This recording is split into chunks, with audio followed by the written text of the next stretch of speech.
Assalamualaikum. Apa khabar semua? Kaif halukum? Kita bertemu lagi dalam channel panduan teknik kuasai bahasa Arab UPKK. Kita sambung lagi pada siri yang seterusnya. Semoga bermanfaat. Bismillahirrahmanirrahim. Kita sambung lagi pada siri yang seterusnya.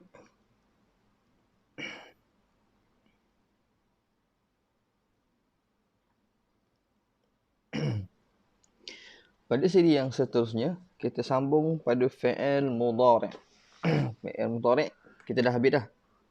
Fi'il madi dan fi'il mudhari' kita dah habis. Cumanya pada fi'il mudhari' ni, kita tengok dia punya latihan pada kalimah tersebut. Contohnya kita ambil pada perkataan yadhhabu. Perkataan yadhhabu daripada zahaba yadhhabu, maknanya dia pergi. Jadi untuk fi'il mudhari' kita nak lengkapkan ke semua wazan-wazan fi'il ni, dia ada kaedah dia.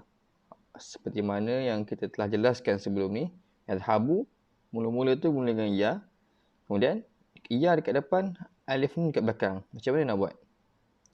Yadhhabani. Okey, kemudian ya dekat depan, waw nun dekat belakang, yadhhabuna. Kemudian ta saja dekat depan, tadhhabu, tadhhabani, tadhhabna, tadhhabu. Okey, tadhhabu ni dia sama dengan kedudukan yang ada di atas tu. Dia sama, dia memang sama. Nanti kita akan lihat dia punya domain yang mana sama ni domain ni. Ikutkan domain hiya dengan domain anta ni dia sama penggunaan fi'il dia. Tapi hiya pun tadhhabu, anta pun tadhhabu. Dia sama. Cuma yang membezakan keadaan sesuatu ayat tu. Tadhhabuna, tadhhabina. Okay, tadhhabina ni ramai yang keliru juga. Ini untuk domain anti. Nanti kita akan pergi. Ni domain anti. Dekat depan bermula dengan ta. Dekat belakang adalah ya nun. Kolom yang nombor 2 ni, barisan yang nombor 2 ni semua mula depan dengan huruf ta. Ni dah tak ada keliru dah sepatutnya. Cumanya anti tu dekat depan ta, dekat belakang tu ya nun. Tadhhabina, tadhhabani, tadhhabna. Okey, yang terakhir, kolom yang ketiga ni untuk domain saya, ana. Ni mudahlah sebabnya dekat depan tu kalau ana tu bermula dengan huruf alif, maka fi'il mudhari' pun bermula dengan huruf alif. Azhabu, saya pergi. Dan nun, nahnu. Ni untuk domain nahnu. Ramai kan? Kita, kami. Dekat depan tu bermula dengan huruf nun, nahnu. Fi'il mudhari' pun bermula dengan huruf nun. Okey. Jadi inilah berkenaan dengan konsep ataupun kaedah fi'lul mudhari'. Okey. Seperti mana yang kita telah jelaskan sebelum ni, fi'il mudhari' ialah jenis fi'il yang menunjukkan sesuatu perbuatan yang sedang berlaku atau akan berlaku. Binaan fi'il mudhari' mempunyai morfem tambahan alif, nun, ya ataupun ta di awal bongkahnya. Yang pasti fi'il mudhari' ni mesti dekat depan dia tu ada alif, nun, ya ataupun ta di awalnya. Yang itu nak kenal pasti fi'il mudhari' lah. Okey. Kemudian kita tengok sebelum ni fi'il madi. Ni sebagai ulang kaji sedikit. Fi'il madi dah tahu dah adalah fi'il yang menunjukkan sesuatu perbuatan yang telah berlaku ataupun terjadi. Kalau sebenarnya kita kata nak mudah fahamnya menunjukkan kepada past tense, perkara yang telah berlaku. Jadi untuk mudah, kaedah yang kedua kita nak hafal fi'il ni bersama dengan domain. Sebab apa kita hafal domain sekali dengan fi'il? Supaya kita tidak terkeliru. Kalau keluar soalan, dia datangkan domain tapi nak suruh tukar kepada fi'il. Buat fi'il tu sesuai dengan domain tu, jadi kita dah tahu dah. Huwa fa'ala, huma fa'ala. Okay. Ataupun satu lagi, dia dah datang dah fi'il tu, cuma kita kena sesuaikan dengan domain yang sesuai. Sama juga dia bagi fa'alat. Apakah domain dia? Jadi dekat depan kita dah hafal dah. Hiya fa'alat. Ini contoh.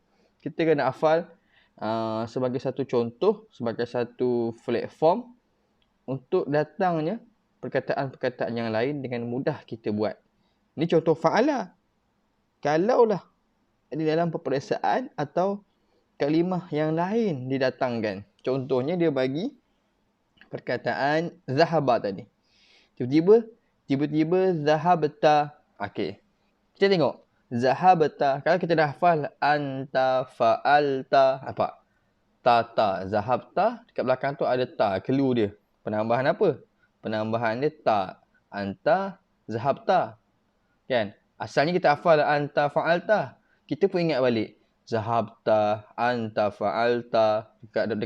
Dekat belakang tambah apa? Tambah ta. Sebabnya fi'il mudhari' ni dia mudah. Dia hanya penambahan di belakang sahaja. Di belakang sahaja. Ini untuk fi'il yang asas lah. Untuk fi'il yang dimulai dengan 3 huruf. Kan? Jadi kita kena hafal lah. Wa fa'ala, huma fa'ala, hum fa'alu, ya fa'alat, huma fa'alata, hunna fa'alna, anta fa'alta, antuma fa'altuma, antum fa'altum, anti fa'alti, antuma fa'altuma, antunna fa'altunna, ana fa'altu, nahnu fa'alna. Kita nak buat lagu macam-macam. Kalau pergi kat sekolah-sekolah, yang sekolah saya sendiri pun macam-macam lagu yang kita boleh nyanyi supaya kita mudah ingat lah. Atas kreativiti masing-masing, atas kreativiti guru yang mengajar kamu semua. Okey, ini tu fi'il madi. Kemudian fi'il mudhari'. Tadi kita tengok fi'il madi tadi tu, ni kaitan lah. Domain ni nanti kita akan belajar. Dia berkait rapat dengan fi'il tadi. Dia berkait rapat dengan fi'il tadi.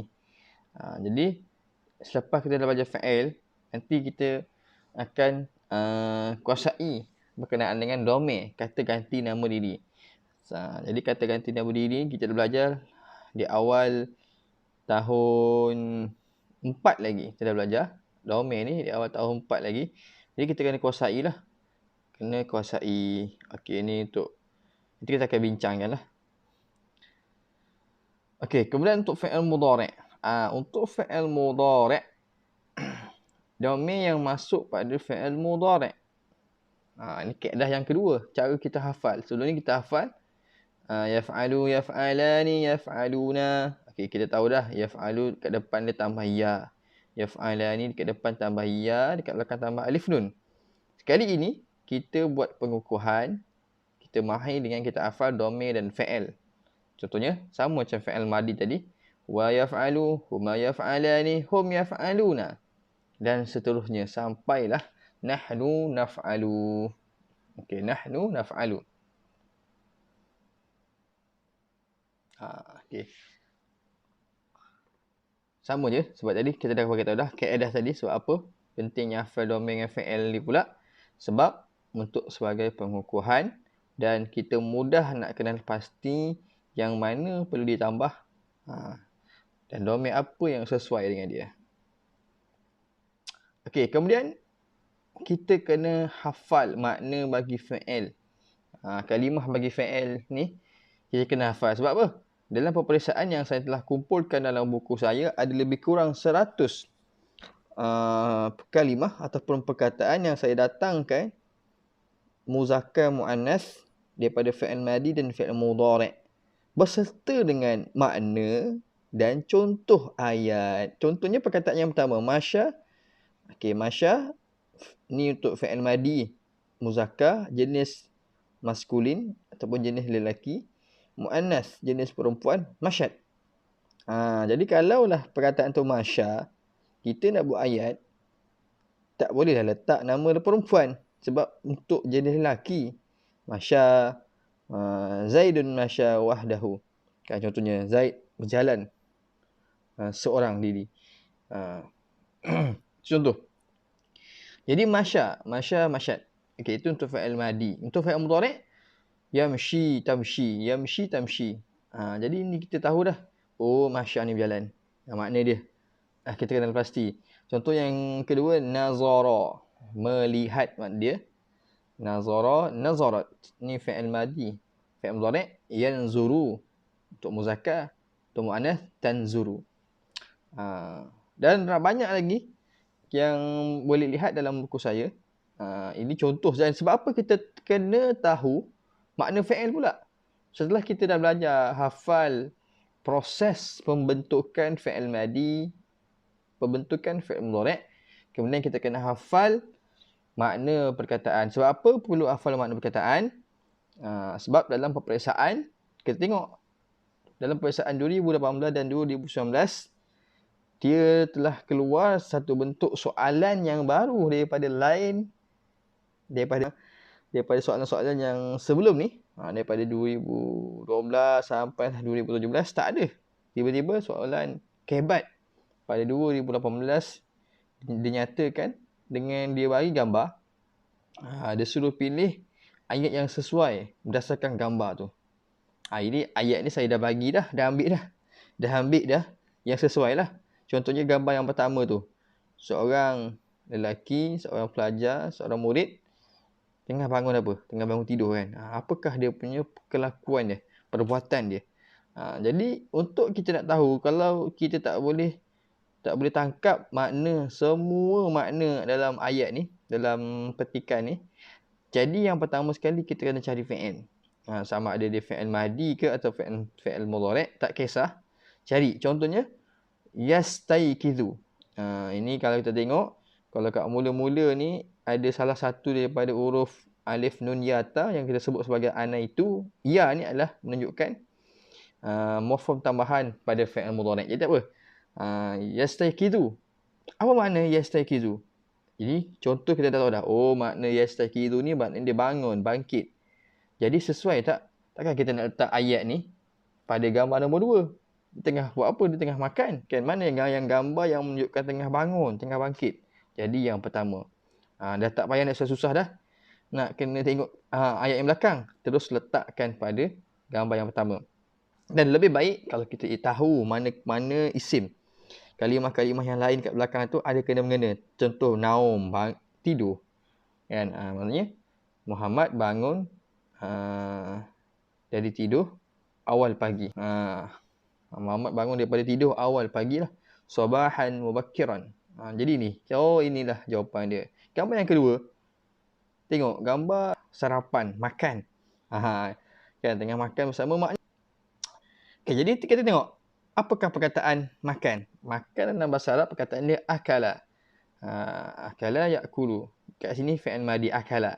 Jadi ayat ni, jumlah ni letakkan pada gambar yang sedang makan. Jadi ini pentingnya untuk kita tahu makna sesuatu fi'il. Setelah kita hafal kaedah dia, kita hafal proses dia, kemudian kena hafal kalimah-kalimah fi'il yang sering digunakan, yang kita belajar daripada tahun 1 sehinggalah tahun 5 ni, untuk UPKK ni. Jadi ini penting. Ni macam gambar yang lain ni. Ini kita kena susunkan sendiri kan. Kena susunkan sendiri. Contohnya gambar yang pertama ni. Kita dapat lihat murid tengah belajar, guru tengah mengajar. Kan? Jadi mana keadaan yang menunjukkan belajar ataupun mengajar. Jadi cari fi'il tu. Kata kerja tu, perbuatan. Mengajar ataupun belajar. Kat sini kita dapat jumpa pada kalimah tadrusu. Kemudian gambar tengah bermain. Bermain apa? Bermain bola. Yal'abu. Gambar yang ketiga tu, anak dengan ayah ataupun abang dengan adik sedang menuju ataupun pergi ke masjid. Jadi pergi ke masjid. Nampak kan? Dia nak menuju lah. Menuju tu pergilah. Jadi mana perkataannya? Yadhabu. Yadhabu, pergi. Kemudian tadi tadrusu, belajar. Yal'abu, bermain. Jadi pentingnya kita tahu makna sesuatu fi'il tu, kemudian kita boleh letakkan terus dalam gambar tu, ayat tu. Bukan letakkan satu tu je. Letakkan semua satu ayat tu. Yang kita bulatkan ni adalah clue untuk kita tahu makna dia.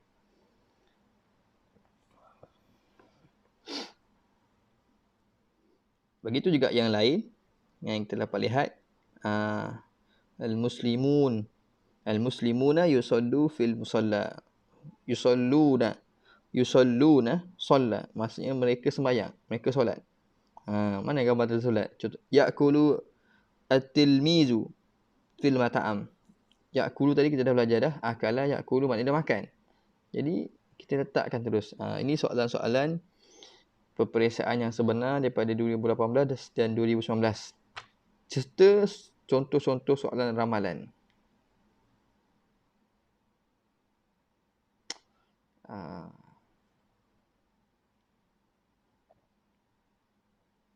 Jadi insya-Allah kita akan sambung lagi akan datang.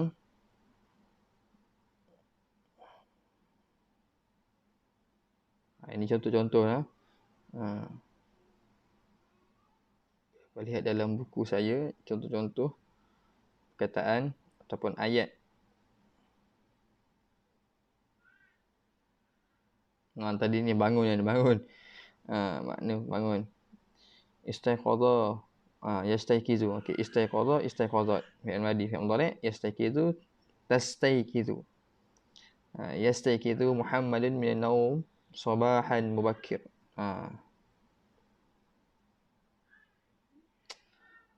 Okey. Syukran, insya-Allah kita akan jumpa lagi pada siri yang akan datang. Assalamualaikum.